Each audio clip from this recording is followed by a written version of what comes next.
तो शुभ संध्या मोर प्रिय पिला माने आशा करुच्ची बहुत भलरे थिबो। तो आज मुख्य जिनिस होउची सप्तम श्रेणी रे हाफ इयरली एग्जाम जाइछि। इतिहास व नगर विज्ञान कौन प्रश्न आसीथिला तार सठिक उत्तर कौन हबो आसो आमे समस्ते भल भाବରେ ही जानिबा। तो जो माने नुआ नुआ जॉइन करूछ आमर चैनल टी को सब्सक्राइब करने को जम्मा भी भूल नाही।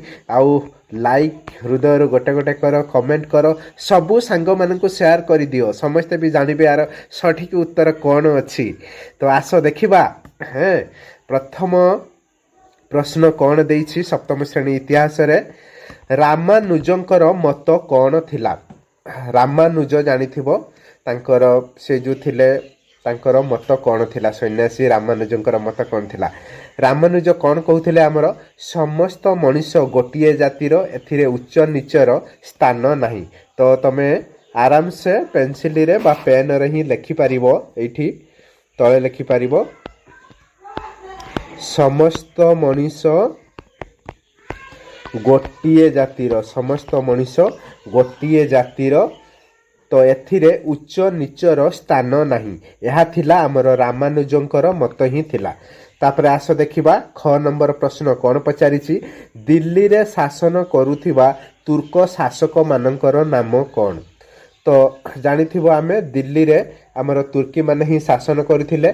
से प्रथमे आमर किए करथिले मामूद गजनी मोहम्मद घोरी कुतुबुद्दीन आइबाक इल्तुतमिश एई माने ही आमर शासन करथिले। तो आराम से गोटे गोटे लिखि पारिबो मामूद गजनी है मामूद गजनी तो मोहम्मद घोरी है मोहम्मद घोरी कुतुबुद्दीन आइबाक एवं इल्तुतमिश आमर शासन करथिले दिल्ली रे। तापरे ग नंबर प्रश्न बाबर जने सुसाहित्यिक बोली काहींकी कहिबा। बाबर बाबर से आमर जानिथिबो केउ भाषा रे ग्रीक भाषा रे से तांकर आत्मजीवनी लिखिथिले।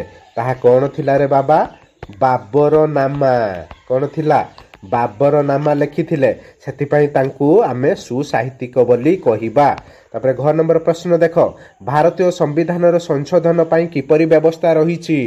भारतर संविधान पई आमर जानिथिबो धारा केतेर लेखा अछि भारतीय संविधान संशोधन पई धारा 368 रे केते 368 धारा रे लेखा जाइछि आम संविधान संशोधन करबा पई नीति नियम लेखा जाइछि। तो गला तापर 1 नंबर प्रश्न देखो भारतर संविधान किपरि प्रणयन हैला ना भारतर संविधान आमर 1946 मसीहा कैबिनेट मिशन रो सुपारिश क्रमे भारतर संविधान प्रणयन सभा गोटे तैयारी हैला। तापर आम भारत संविधान प्रणयन करागला। जानिथिबो संपूर्ण भाव में आमर जो संविधानता कार्यकारी होता 1950 मसीहा जनवरी मास 26 तारिख दिन ही संपूर्ण रूप से आमर कार्यकारी करा जाइथिला। तो मुख्य जो तार पॉइंटा लिखिबो कौन 1946 मसीहा कैबिनेट मिशन रो सुपारिश क्रमे भारतर संविधान प्रणयन सभा तैयारी होइथिला। तापरे आमर भारतर संविधान प्रणयन हैला। तापरे देखो क स्तंभ ख स्तंभ मिलन देइछि एटा आराम से आखि बुझिबो करिवो। 1192 ख्रीष्टाब्द रे आमर कोन हिथिला द्वितीय तिरोरी युद्ध कौन होता द्वितीय तिरोरी युद्ध 1192 ख्रीष्टाब्द रे होता। 1025 मसीह कम कौन होता 1025 मसीह आमर सोमनाथ मंदिर लुंठन होता।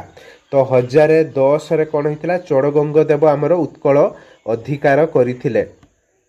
1010 रे चोड़गंग देव उत्कल अधिकार करथिले। 1238 ख्रीष्टाब्द रे कौन होता 1238 ख्रीष्टाब्द रे आमर प्रथम नरसिंह देव सिंहासन आरोहण करथिले।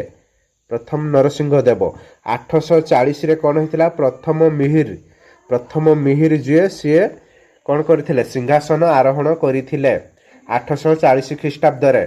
तो आराम से बुझी पारुथबो।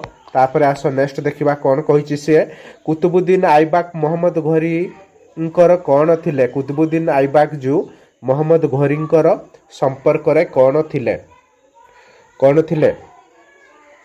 दास थिले। कौन थिले दास कुतुबुद्दीन आइबाक मोहम्मद घोरींकर से दास थिले। ଦାସ ମାନେ କ'ଣ? ଚାକର ନା କ'ଣ? ଦେଖିବ ରାଣୀ ପଦ୍ମିନୀ କେଉଁଠି ରାଣୀ ଥିଲେ? ରାଣୀ ପଦ୍ମିନୀ ଆମର କେଉଁଠି ଥିଲେ? ମେୱାରରେ ଥିଲେ। ମେୱାରରେ ରାଣୀ ଥିଲେ। ରାଣୀ ପଦ୍ମିନୀ ଆମର ମେୱାରର ରାଣୀ ଥିଲେ। ତ ଆରାମସେ ବୁଝିପାରୁଥିବ। ତାପରେ ଦେଖ ନାସାରୁଦ୍ଦିନ ଶାହା କେଉଁ ରାଜ୍ୟରେ ରାଜା ଥିଲେ?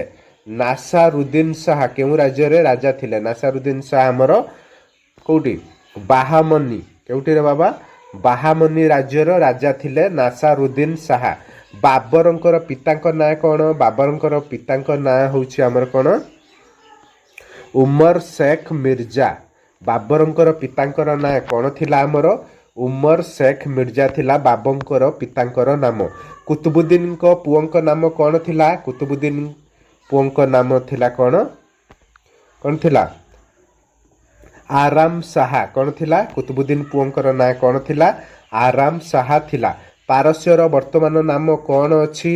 ପାରସ୍ୟର ବର୍ତ୍ତମାନ ନାମ ଇରାନ ଅଛି। କ'ଣ ଅଛି ରେ? ପାରସ୍ୟର ବର୍ତ୍ତମାନ ନାମ ଇରାନ ଅଛି। ତାପରେ ଆସ ନେକ୍ସଟ ଦେଖିବା କୁତବ ମିନାର ନିର୍ମାଣ କାର୍ଯ୍ୟ କିଏ ସମ୍ପନ୍ନ କରିଥିଲେ? କୁତବ ମିନାର ନିର୍ମାଣ କାର୍ଯ୍ୟ କିଏ କରିଥିଲେ? ଫିରୋଜ ଶାହା। କିଏ କରିଥିଲେ ଆମର? କୁତୁବୁଦ୍ଦିନର ନିର୍ମାଣ କାର୍ଯ୍ୟ ଫିରୋଜ ଶାହା ସମ୍ପନ୍ନ କରିଥିଲେ। ତାପରେ ଜ ନମ୍ବର ଦେଖ ବିଜୟନଗର ରାଜ୍ୟରୁ ସମୁଦାୟ କେତେ ଜଣ ଶାସକ ଶାସନ କରିଥିଲେ? ବିଜୟନଗର ରାଜ୍ୟକୁ କେତେ ଜଣ ଶାସନ କରିଥିଲେ? 16 ଜଣ। 16 ଜଣ ଆମର ବିଜୟନଗର ରାଜ୍ୟକୁ ଶାସନ କରିଥିଲେ। ତାପରେ ଦେଖ ସୁଲତାନ ମାନେ ଉତ୍ପନ୍ନ ଶସ୍ୟର କେତେ ଅଂଶ କର ରୂପେ ନେଉଥିଲେ? ସୁଲତାନ ମାନେ ଉତ୍ପନ୍ନ ଶସ୍ୟର 1/3 ନେଉଥିଲେ। କେତେ ନେଉଥିଲେ ସେମାନେ? 1/3 କର ରୂପେ ନେଉଥିଲେ। ତାପରେ ଦେଖ ଭାସ୍ୱତୀ ନାମକ ଗ୍ରନ୍ଥ କିଏ ରଚନା କରିଥିଲେ? ଭାସ୍ୱତୀ ନାମକ ଗ୍ରନ୍ଥ ଆମର ବିଦ୍ୟାଧର ରଚନା କରିଥିଲେ। ଭାସ୍ୱତୀ ନାମକ ଗ୍ରନ୍ଥ କିଏ ରଚନା କରିଥିଲେ? ଆମର ବିଦ୍ୟାଧର ରଚନା କରୁଥିଲେ। ତ ଆରାମସେ ବୁଝିପାରିଥିବ। ପ୍ରତ୍ୟେକ ପ୍ରଶ୍ନର ଉତ୍ତର ତମେ ସଠିକ ଭାବରେ ଜାଣିପାରିଥିବ। ତ ପ୍ରାୟ ପ୍ରତ୍ୟେକ କ୍ଲଷ୍ଟରରେ ପରୀକ୍ଷା ସରିଛି। ଯେଉଁ କ୍ଲଷ୍ଟରରେ ବି ପରୀକ୍ଷା ନ ସରିଥିବ ଏଇ ଟାଇପ୍ର ଯଦି ପ୍ରଶ୍ନ ଆସିବ ନିଶ୍ଚୟ ଏଇ ଉତ୍ତର ଗୁଡ଼ିକ କରିବ। ତ ସମସ୍ତଙ୍କୁ ଧନ୍ୟବାଦ। ଭିଡ଼ିଓଟିକୁ ଯଦି ସତରେ ଭଲ ପାଇଥିବ ତାହେଲେ ଗୋଟେ ଲାଇକ୍ କରିବେ ଆଉ ସବସ୍କ୍ରାଇବ୍ କରିବାକୁ ଜମା ବି ଭୁଲିବେନି। ଓଡ଼ିଶାର ସମସ୍ତଙ୍କ ପାଖରେ ପହଞ୍ଚାଇ ଦେବେ। ସେୟାର କରିବାକୁ ଜମା ବି ଭୁଲିବେନି। ତ ଥ୍ୟାଙ୍କ ୟୁ ଧନ୍ୟବାଦ।